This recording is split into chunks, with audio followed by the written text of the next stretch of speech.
Почитувани граѓани на општина Босилово, сведоци сте на секојдневните притисоци кои врз жителите на Босилската општина ги врши Груевскиот градоначалник и неговата советничка свита.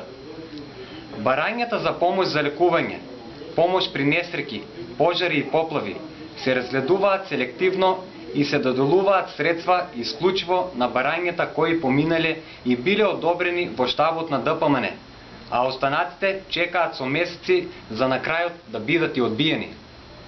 Ете каква дискриминација спроведуваат господата од ДПМН, кои без срам и перде упорно тврдат дека живееме во најдемократско и најтранспарентно општество.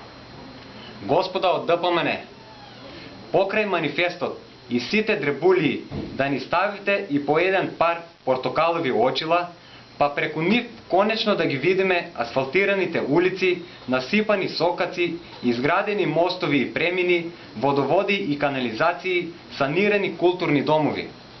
Белким, тогаш ќе ни биде полесно да ја разбереме вашата фата моргана која ве обзела пред изборите.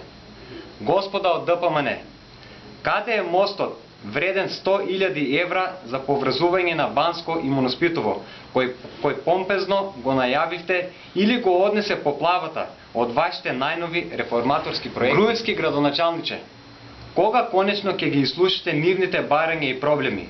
Зарем не разбравте колку голем проблем е за граѓаните да поминуваат толку километри и по повеќе пати во денот за да можат да го обработуваат земјиштето од 2000 декари? Безобразно ветувате напредно европско земјоделство, водовод, канализација, струја и гасовод до секоја земјоделска парцела до која жителите всушност немаат ни пристап.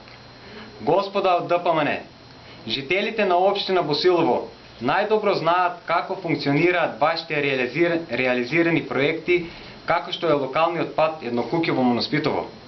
Толку сакавте да го изрекламирате, што во 2 дена дури 2 пати му сечевте ленти и во Еднокукево и во Моноспитово. Доста ни беа лаги уцени. Останаа уште 4 дена до 5 јуни, а на 5 јуни граѓаните ќе му стават крај на овој кошмар. На 5 јуни граѓаните ќе гласат за својата иднина и за подобра иднина на Република Македонија.